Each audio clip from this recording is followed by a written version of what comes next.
On the way to the cave there are steep steps. This is not for somebody who is very special.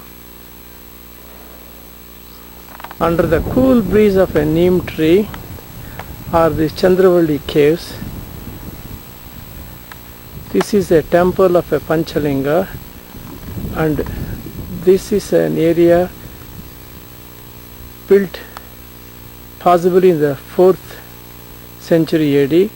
However, subsequently, initially being lived by Hindus, subsequently taken over by Buddhist monks, and later possibly by 16th or 17th century by Veerashaiva saints by name Ankali Swami, were disciples of Basavanna, and the Veerashaiva group was established in Karnataka. In this cave temple, shot by the night shot, which is infrared, are Panchalingas originally established.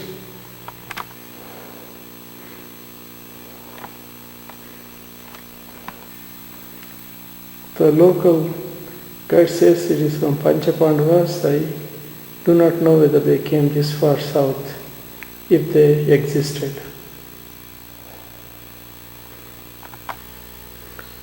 Next to this, on this is an inscription which is in Kannada Lipi.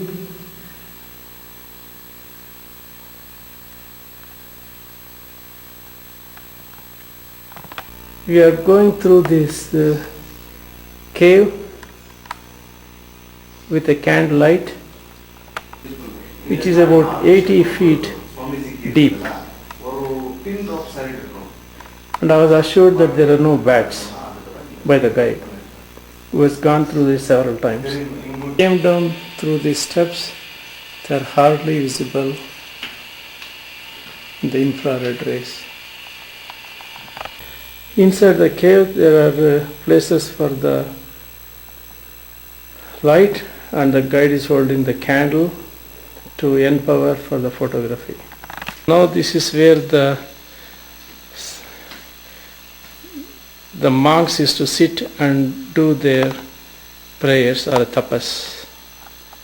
An escape route, as some of the princes were here in training or meditation, so that they can escape in case of an attack to kill them or so. This is a Shivling which is being worshipped in the cave. This is where the monks used to live. Inside, it's too dark for me to videotape. This is where the monk used to take shower with a tub, and there was a water system also built in.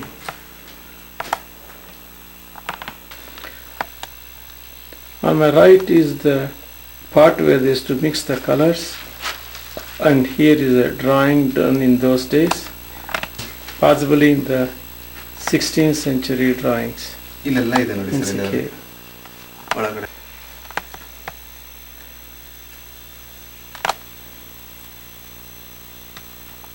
It's a very, very narrow cave with a guide holding a candle. Almost hit the camera. This must be one of those escape routes. Now we are 80 feet under the ground. Even the sounds do not reach the surface. This chamber is for the teaching by the monks to their young disciples. This is a little more spacious. This is where the monk used to sit for meditation.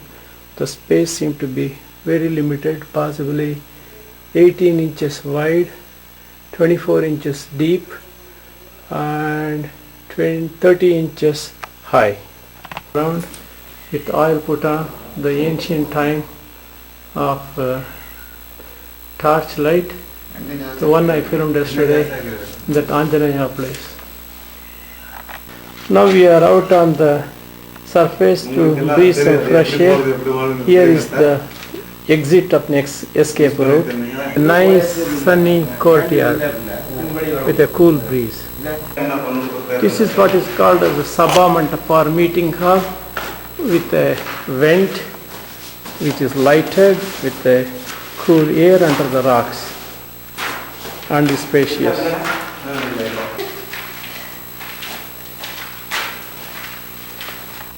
This is the kitchen with a pantry and storage room, all under rocks. I don't know whether they ate idlis or not, but something to grind.